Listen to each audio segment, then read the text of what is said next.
Hello, everyone. Welcome to the 7th episode of the Journey to Creativity podcast. I am your host, Vanessa Castro, and I am here in a very special episode today with you guys. I wanted to bring a friend of mine here to the show. Mm-hmm. I wanted her to tell you her experience about it.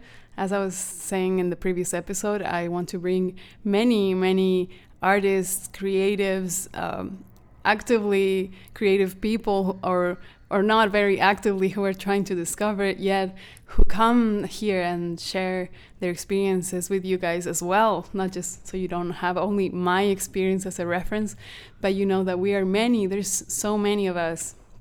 Right, Alycia? Absolutely. Hello. That we are. This is Alycia. She's a great friend of mine.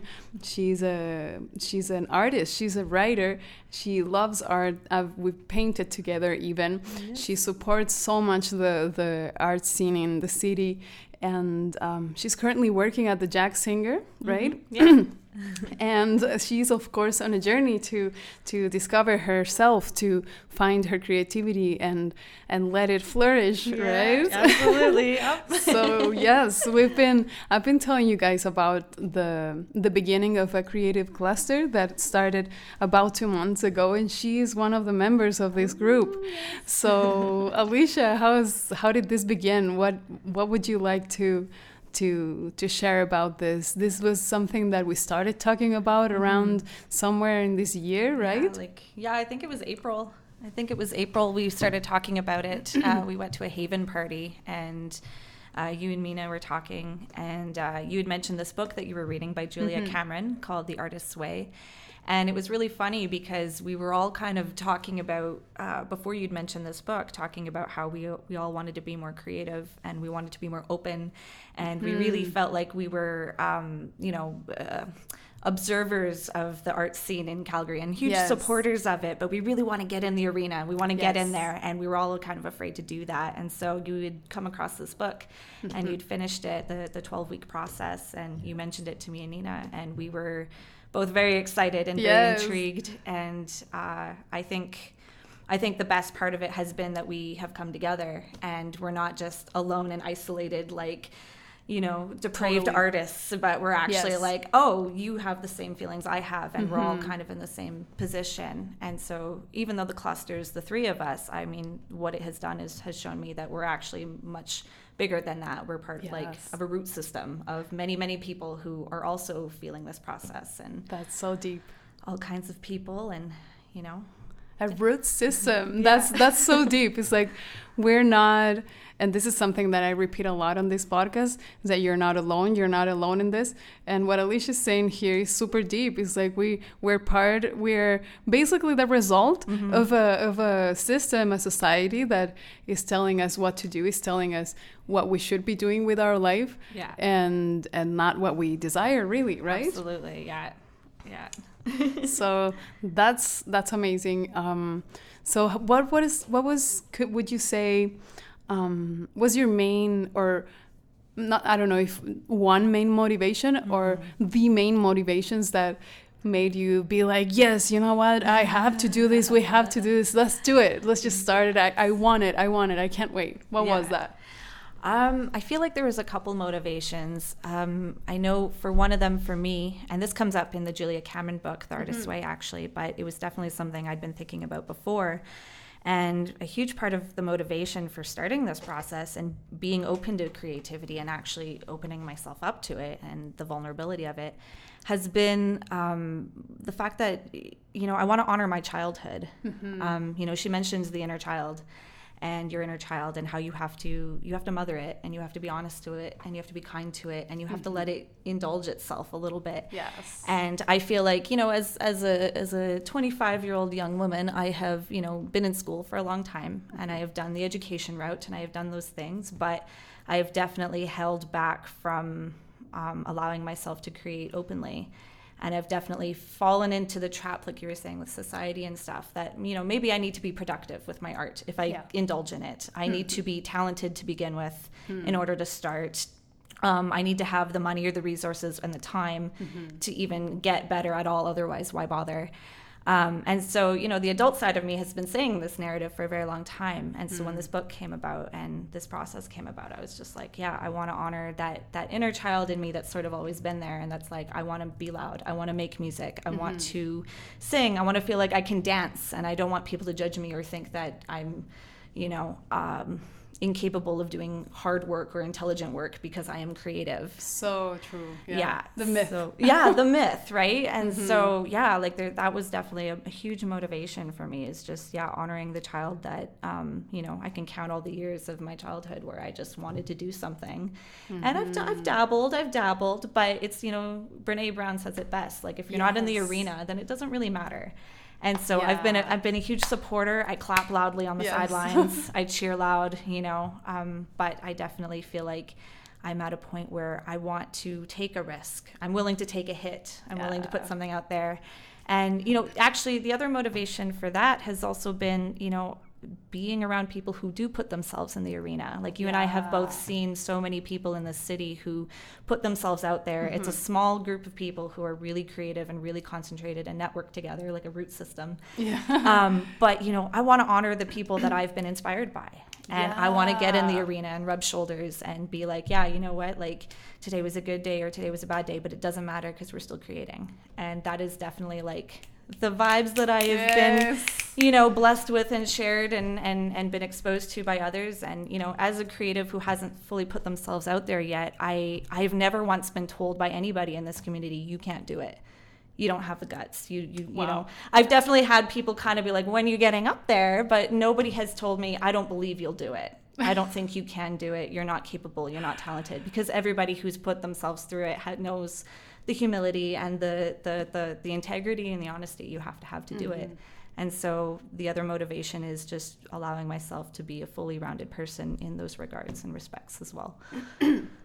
Being feeling complete, like achieving that sense of wholeness, right? Because once you're when you're blocking yourself over and over day after day, not allowing your inner child that's part of what your first motivation that you mentioned is too, right? Is to honor that inner child and actually and that ends up being your completeness, your wholeness once you honor it and you allow it to play and to ask for things too, right? I want an ice cream. Okay, you can have it. Whatever. Paint. I want to write. I want to make a book. I want to tell a story. Is that one of your? What do you see right now as, like, now that you've started this process and you've started to see, what have been your first main realizations that you've seen that? I know you're only beginning, like we are actually we just did week 7 today, so you guys know. Out of 12. Out of 12. We're kind of like in the middle of the process, but still by now you already start seeing some things. So much, And what's been like the main thing you think that has kept you going, basically? What has kept me going? I feel like a lot of what's really kept me going is the support that I've had from other people and the friends and the conversations I've been able to have. I feel like, every week there's a group of people I run into, or I have friends, or there's an event or something I come up to, and everyone's always just so supportive and helping each other out and everything, right? So that's been the biggest motivation. But I don't know. Like, I feel like there's also some drawbacks too, right? Like there's definitely some of the challenges that I've kind of started to uncomfortably encounter in my morning pages and just talking with others, is recognizing that I feel like I, to be completely honest, have maybe considered myself illegitimate as an artist in this space. I have devalued my ability to contribute to this community, I think, for a very long time. And I'm starting to kind of notice the little things that I say to myself, or the little put downs that I say, or, I separate myself from others because I see that they are doing it and I haven't. And so kind of, and the other thing with that, the other side of that is also recognizing that I was putting people who are doing things, no matter how long they've been doing them for. Sometimes, I see people doing things like putting themselves out there, singing a song at a show or whatever. And it's the first time they're doing it. And I don't realize that. And I think, wow, they're so much further along than me. Wow, they're so brave. Wow, they've done this. Like, I put people on pedestals, you know, and regardless of it, it's not even to do with talent or ability. It's literally just they're doing it. I'm not. I'm going to draw a line in the sand and separate myself and invalidate myself. And so that has sort of been the hardest thing, is recognizing that I was doing that in the first place without even having begun the process of allowing myself to be creative. Wow. And so, if you invalidate yourself before you even begin, then you can't exist fully. You will believe what you put out there, right? So that's sort of been a big thing. That's kind of come through. That's so deep. So the first realizations that you have are these lies that you've been telling yourself, basically, totally. Right? Yeah, forever. Like, you know, just going way back. Like, you can go back to your childhood and kind of find those things and be like, where did I start that story? Like, this is a story I've been telling myself. Deep. Right? Yes. And I think we all tell ourselves stories. And I'm also beginning to recognize that, you know, the people who have been doing art for years, maybe they're musicians or maybe they're painters or whatever, people who've been doing this for years have to subject themselves over and over and over again to fear, to doubt, to stagnation. You know, you might be very creative and on a roll and think you've found it and you've made it and you're set for life, and you know, the rains of creativity are just going to pour on you forever.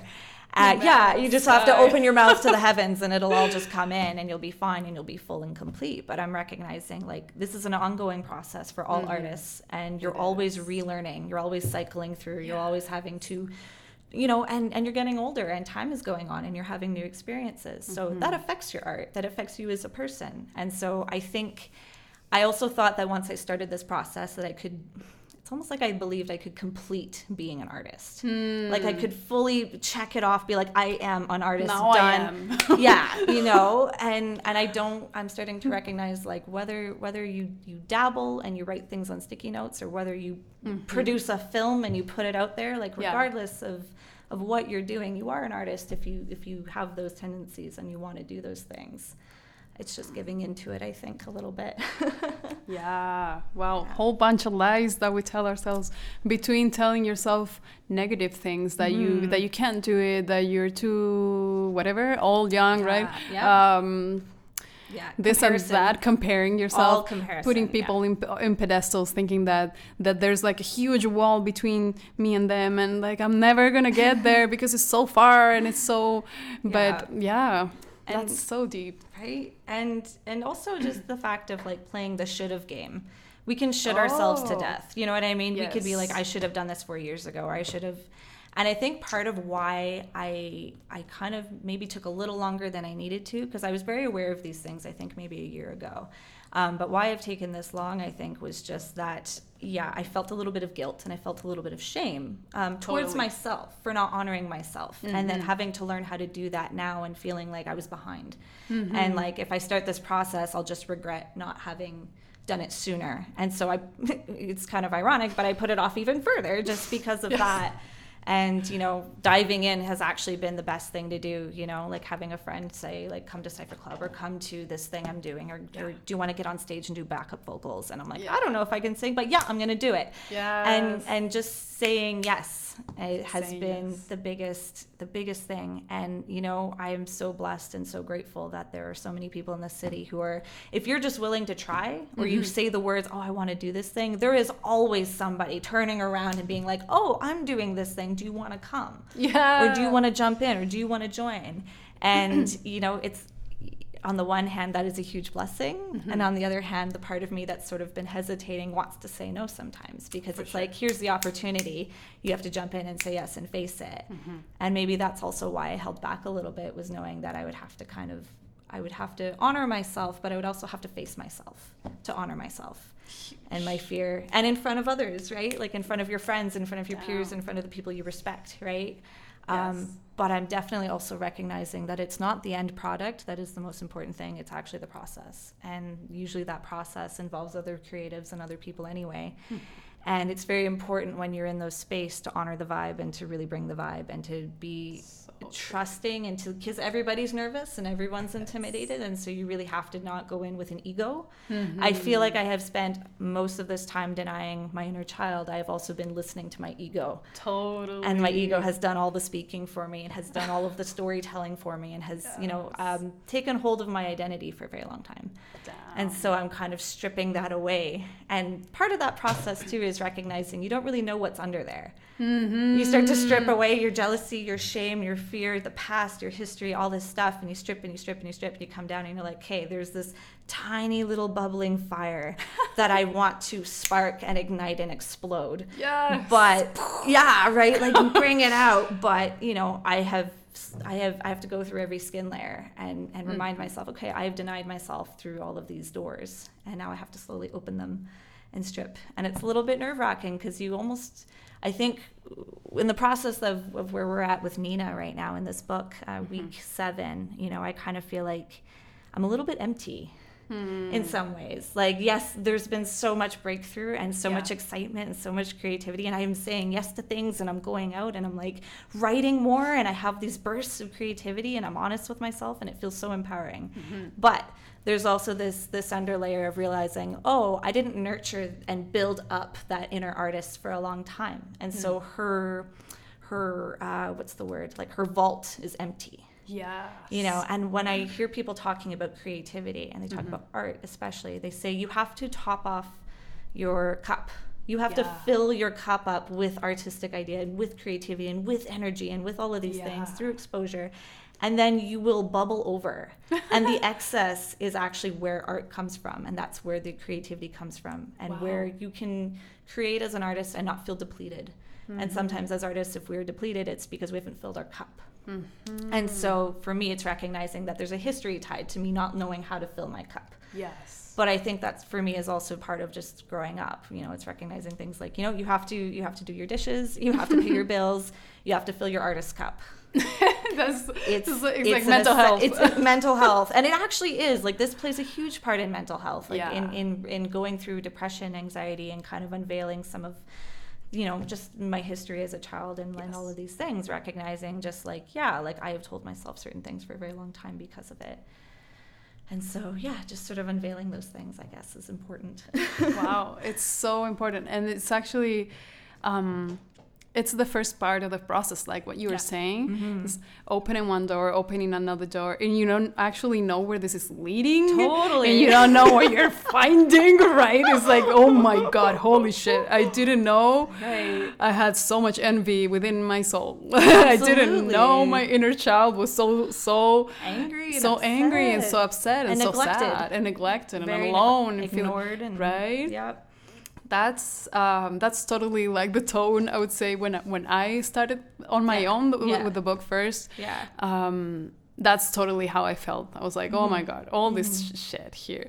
And it feels so liberating though, right? Absolutely. It's like you open the vault, it comes out, all of that, you clean it. You know, and what's funny too is like, just on the topic of legitimacy, like, I think 2 weeks in, it was like the second chapter. I remember I went to read it and we were going to meet up and go over it. So I was like, I have to read this chapter. And before I read it, I remember feeling like, I felt illegitimate. I felt like I was like, I'm reading this book, but that's all I'm doing. I'm just reading this chapter. Like, what is this going to lead to? It's no good. And I don't remember what she talked about, but it was something about that, like on that notion. She was like, you're probably reading this feeling like you shouldn't do this anymore. You were really excited the first week, and now you feel like you can't do it. Yes. And I'm like, and every week, Julia Cameron, bless her soul, calls us out and can word our feelings, even when in engaging with her book. You can definitely feel that. But some of the life advice that has come through that book has also just been very helpful for my life outside of the creative process, and just how I engage with myself and with others and just life and recognizing those things. So I don't know, it's just kind of funny that she's able to tell a new story, the story I tell myself. She's able to sort of point it out, like, here's the story you're probably telling yourself, and you're like, Julia, why am I being punked? Are you in my room? How do you know what's in my head right now? Like, yes. And so, yeah, but you know, part of that too is like she's a blessing, and then there's also people in the community who occasionally say things that kind of trigger you, and you're like, oh, wait, what? That's not what I've been telling myself, or that is what I've been telling myself. Weird, all these contradictions that come up. So I don't know. Yeah. It's crazy. It is. It's crazy, and yeah, like just like you say, the fact that Julia Cameron, sure, she's the author of The Artist's Way, the book that we have been following through together, and that I was inspired by to actually begin this podcast. If you haven't listened to the previous episodes, from the very beginning, I started talking actually about the very similar things that you're saying. It's like the first episodes that I started, one of the things I started saying, like, oh my God, my inner child, poor thing, I've abandoned her for all this time, and I felt so guilty about that and shameful, the same things that you're saying. Totally. And she went through the same thing, right? Absolutely. And every single person that has had a desire to do something creative and hasn't done it, and has gone through this process. So if you're feeling that way, if you're feeling like, oh my God, I wish I could do that, and you're feeling so much anger and jealousy and a whole bunch of stuff inside you, like, you're not alone. And there's so many people, and this book is so easy to get, and it's such a good companion, because the author, she went through the same process. Actually, she was an alcoholic at the very beginning. I didn't know that. I think, that's somewhere at the beginning of the book, or I might have found a YouTube video where she was talking about it. It's in the very beginning, I think. I'm pretty sure. She says that, because she was a writer. Yeah. And she would sell like film scripts. Yeah. Oh, right. I remember that. Yeah. And she wanted to stop drinking, and the process of rehabilitation for her was her problem, because she was like, how am I creative now without alcohol? How do I do this? Oh, right. I do remember that. Right? Yes, so you can start this, you can like, and we've talked also with Tim, like he's an active performer, and Max as well, right? Yeah, but they also go through the challenge of resparking sometimes that creativity, or dealing with the fact of it being a job, which is a completely different story. Totally, absolutely. And then you start like counting your blessings too, right? Because you're like, well, I'm not working on it. Maybe I wish I was a professional artist and stuff, but do I really want that? Like, do I know how many challenges come with making money through your art, and what these artists that you are so jealous about that are doing it, right, are suffering because their passion has become the source of money, and that is totally different, right? It is absolutely different. So absolutely. It's nice because we get to be, I think that's something we have in common, is like we get to be selfish with it almost. Like it gets to be what I want it to be, what I've always wanted it to be, you know? I think as a kid, I saw myself as being a professional musician or something. Like I could envision that, and I've always sort of held on to it. But I'm so grateful that, you know, like I got my education in something else that I still enjoy and I still like, and I'm glad I have that well-rounded exposure to. But I still now, at this point in my life, get to indulge in music and be selfish with it, and I don't have to worry about paying rent with it. I don't have to worry about, you know, all of these other things. And I think before we started this journey, I think I would tell myself that I can't begin to be creative or artistic unless I know I can make money at it. And so there was that guilt of, and you know, being productive. The idea of that if you I think that's something our society tells us too. Like if you are to work at all or put any amount of time into something, you have to make money with it. Being productive equals being financially successful, whatever. And work means being productive. And so like it sort of all connects, where it's like you invalidate anything that is just for you and just because you want to do it and just because it makes you happy. And even if it takes hours and hours and hours and hours of your time after work or whatever your obligations are, you know, I'm just realizing, no, it is very much valid for being a well-rounded human being. And I'm allowed to do this, and I'm entitled to do this, and other people are doing it, so I can do it too. And It's just a commitment. It is just a commitment, right? It's just deciding to do it. And it's also... but it requires going through the healing process, right? Like you need to acknowledge. Oh, yeah.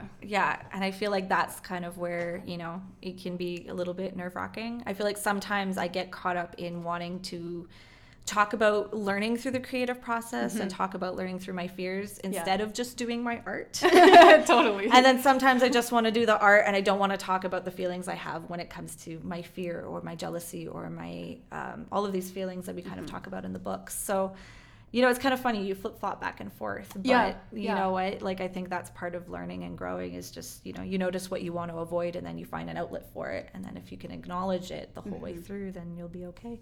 Yeah. Yeah. Recognizing that it's a process. Yeah. That's a huge thing. You don't complete the process. Being an artist. You just die someday. That's maybe a little dark, but you make art and then you die. I guess that's how it goes. You just have to let yourself make art, in the first place. Otherwise you just... And then die. Yeah, and then die. We can do that part. I think that part will happen. I think that part is easy. Yeah, that part should be easy. The living part is the harder part. Yeah, living as an artist is definitely difficult, but that's okay. Oh my God, yes. I mean, yes, it is.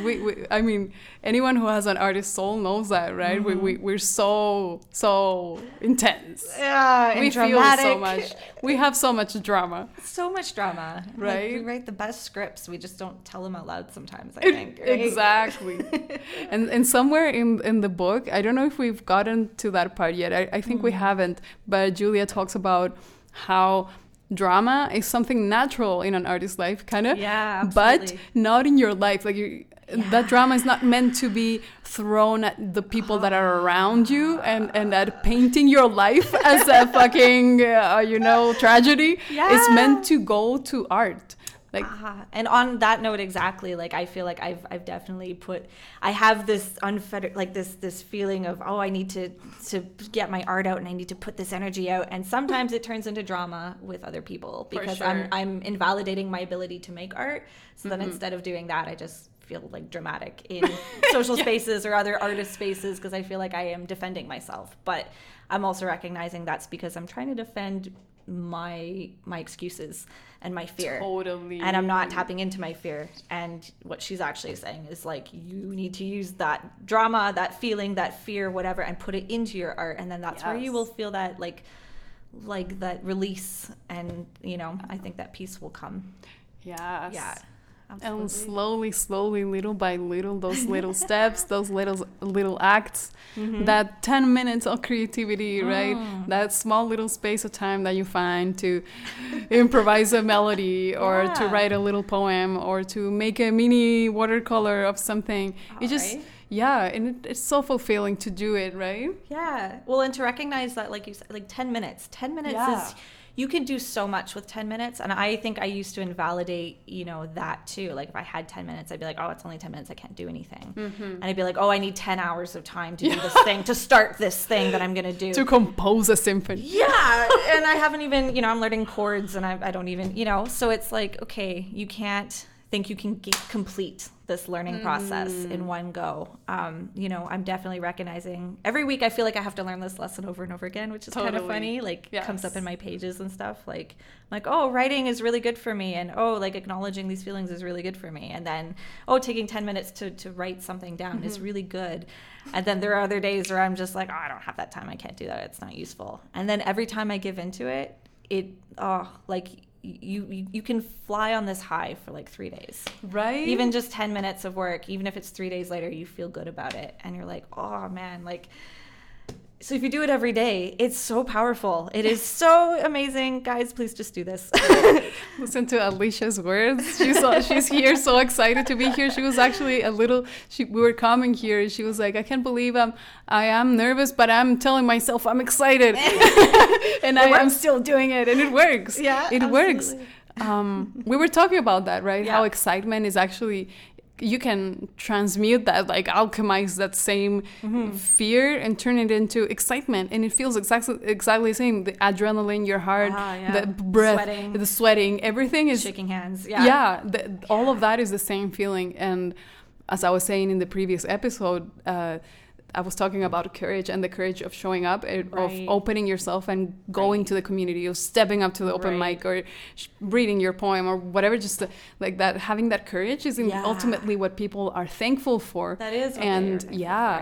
And I think I used to confuse that with talent too. You know what I mean? Like totally, courage with talent, like the pedestal thing, I think too. Like just seeing people being courageous and assuming that they are talented. And it's like, there are tons of people who, like, everyone's talented. Everyone has a gift. Everyone has something that they can bring to the table and that they are working on or that they are in process of.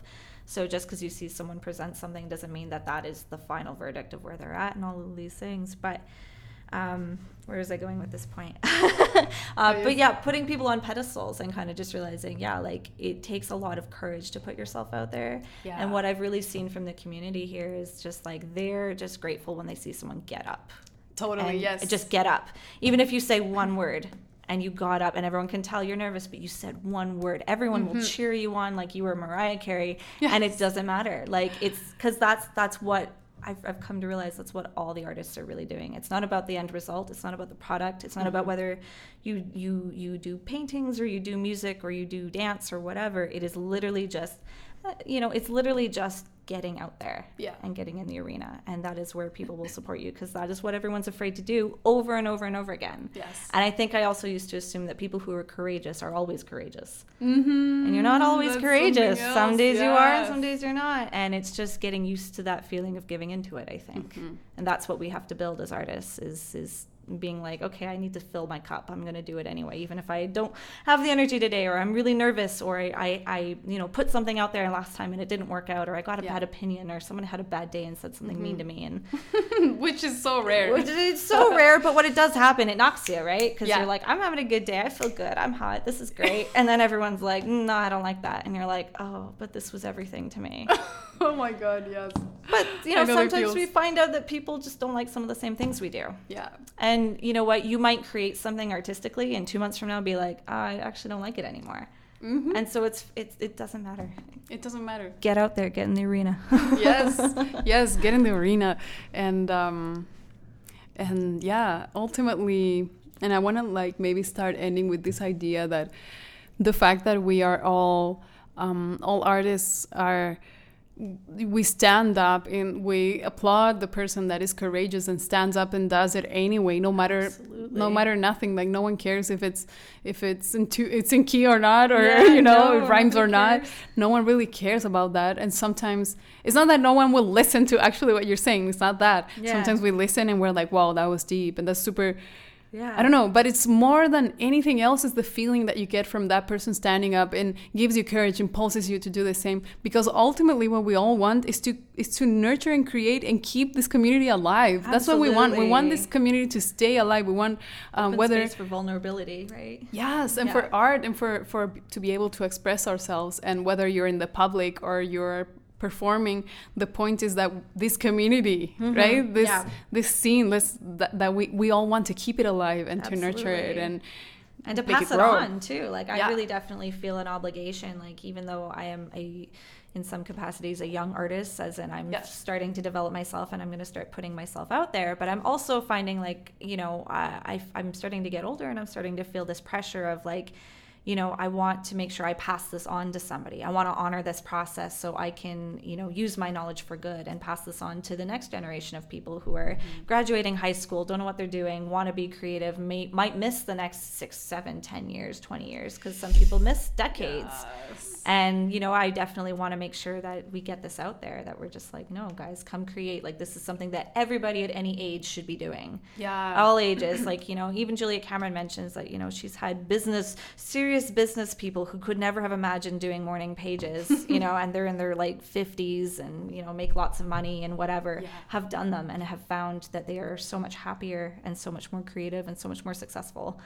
So it's it's not just young people, it's not just old people, it's people of all ages and backgrounds and, exposures. But I definitely feel I am the student right now, but I definitely want to be a teacher or a role model to others at some point too, because I've definitely had only those in my life, and that is what has exposed me to feeling like I can be a creative too. If you see it, then you can do it. Yeah. So I definitely want to make sure that, I feel that responsibility, I guess, if I start to put myself out there, that others will see and observe, and, I want to hopefully pass on a good lesson or two. Like a good Sagittarius rising. Trying to be coming out. Yes. Well, I felt the same kind of inspiration. That's why I started doing this, because I was like, oh my God, it feels so incredibly healing and liberating to me. I can't just keep this to myself. Yeah. Absolutely. Yeah. You can't really, I don't think, create in isolation entirely. Sometimes we have to take space to ourselves, and that's different, I think. But, where did I hear this? I heard a really good quote at one point, and somebody said, they're like, if you make art, but you don't put it out there, it's a hobby. But if you make art and you put it out there, then it's art, because it's open to debate. It's open to making people feel something. It's open to a reaction towards you and to your art. And then, it might affect other people in the scene as well, right? So your exposure is a huge essence to the vulnerability process, which I think is really essential to being an artist. Is in order to be honest with yourself, you kind of have to put it out there. And you can't control the outcome, right? And you have to surrender to the fact that you may not be able to control the outcome, and that's okay. Totally. That's part of it. I mean, you would never imagine I would have been doing back vocals. No, right? No, yeah, I did backup vocals for a Gorillaz cover band at Frog Fest this weekend, and it was sort of a last minute thing. And I've never sung before, and terrified of stages and looking back at people in an audience. And, I spent the entire day in the tent listening to the songs and kept telling myself, even though I felt nervous, I kept telling myself I was excited. I'm like, no, I'm excited. No, I'm excited. No, I'm excited. And it would kind of rotate through. And then by the time I actually got up on the stage, I was having so much fun. And I was just so excited to be there. And it's funny because going into it, I was like, well, okay, at least it's only backup vocals. So I'm only doing a couple things. I'm going ooh and ah and shabada, like at these little parts, but I'm not singing the whole thing. Yeah. And by the end of the set, I was like, I want to be playing the bass and I want more vocals and I need more lines and I need to project louder and I wish I could project louder and I'm going to project louder next time. You better believe it. So there was just this surge of between the start and the end, I just felt like, yeah, I can be Mariah Carey. Okay. I have to just show up and work now. But, it's amazing how getting an opportunity and people just being like, yeah, no, come do this thing. Come have this fun experience. And, for people who, and I was especially grateful because a lot of the people involved in this project have been doing music for years, and they're very talented and they're very inspired and exciting. And some people had so many different parts and it was just so collaborative. And yeah, I definitely just felt like to be part of that. Yes. It was the first time where I didn't illegitimize myself. I didn't tell myself, you're not good enough. You don't have a right to be here. You're not a singer. That wasn't the point of it at all. It was come have fun, come do this thing. And I spent a lot of time being nervous, but then I was, it doesn't matter anymore. That was the incredible part, was recognizing, like, for the first time, like, wow, tell yourself you're excited. And if you allow yourself to be excited, then you can keep doing new things. And so now I have a lot of exciting plans coming my way, I think. Yeah. I'm going to get in the arena, move over. Yes. I'm going to have a cape. I'm going to get the face paint. Yes. I'm going to do murals and chalk in the city, and the sidewalks. I'm going to have an anthem. See, this is what it's all about. It's about having fun. Oh, yeah. It's just... Right? And you're allowed to be nervous. But you are allowed to be nervous. But you can have fun and be nervous. And, I think that is the thing, is I think sometimes people think they're not allowed to be afraid in order to be brave. And it's like, in order to be brave, you actually have to be afraid. Oh, my God. That's the whole such thing. A good one. Right? Yes, you have to be afraid to be brave. Yeah. I love it. Right? You can't eliminate the fear, otherwise you won't feel anything. Then you're just dead. Then you're dead. You skipped the artist part and you just died. Yep. You're just breathing. Yep. And nobody needs that. And you're basically a tree. Yeah. And that's okay. It's okay to be a tree. It's okay. But you need your roots. Right? Yeah. We're all part of a root system. Oh, yes. Right? We need our roots, but we need to root ourselves where we actually belong. Absolutely, yeah. And the sense of belonging is what you get with community. Which is essential to everything. Which is essential to everything. So if you're someone who wants to do art, who wants to do something, and you're like there being shy and scared, we need you to get out of there. We need you. The community needs you, right? We need all of the people who want to do art, because at least you know what you want to do. Yeah. We don't want zombies in this society. No. We want people who are alive and connected to their hearts. Absolutely. And tapping into their feelings, right? Right. And I feel like art is a good way to do that. And I don't know if necessarily people are doing that as much nowadays as they could be. So I definitely wasn't, I just think that's a huge part of it too, is we would all be a lot happier, and I think a lot more empathetic towards one another. Totally. You know, because definitely being an artist requires some humility and requires some vulnerability and exposure, right? And so I think that just makes people better when they feel like they don't have to put up walls and don't have to be living in the ego brain, you know, and feeling isolated and and like everyone's gonna judge you. Like, no, just show up. That's enough. Yeah. Be happy. Yes. Yeah. We need you to be happy.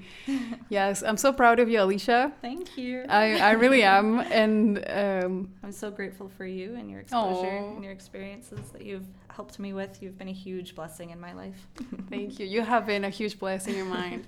And I'm incredibly proud of you because Alycia just was so into this. I was so shocked. We met for Shisha. Yeah. Actually, we met for Shisha because I decided that I needed an artist date. And I was thinking about, just because my brain started thinking of things that I'd like to do. And I didn't even write down Shisha, but I was like, yeah, just do Shisha. I've never tried that. Yeah. My inner child wants that. And that's when my inner child wants to give me nicotine. So fucked up. And then, but that day we talked so much about the artist way, right? Yeah, absolutely. And I was like, oh my God, there's so many people anyway that need this, right? Absolutely. We all need this, and to stay alive. That's something that we need to stay alive. Oh yeah, right? Absolutely. Yeah. So yeah, I think we're gonna end around here. And well, thank you so much, everyone, for listening, for allowing us to enter your mental space, for listening to our beautiful voices here, talking about our creative process. And I hope this is something that inspires you, that you feel called to take action, that you go get the book or just simply start doing the morning pages and just start going on artist dates. And just, even if you don't have the book, you can still start taking a few steps, right? Or just going out and going to events, supporting the community. That's also a huge thing.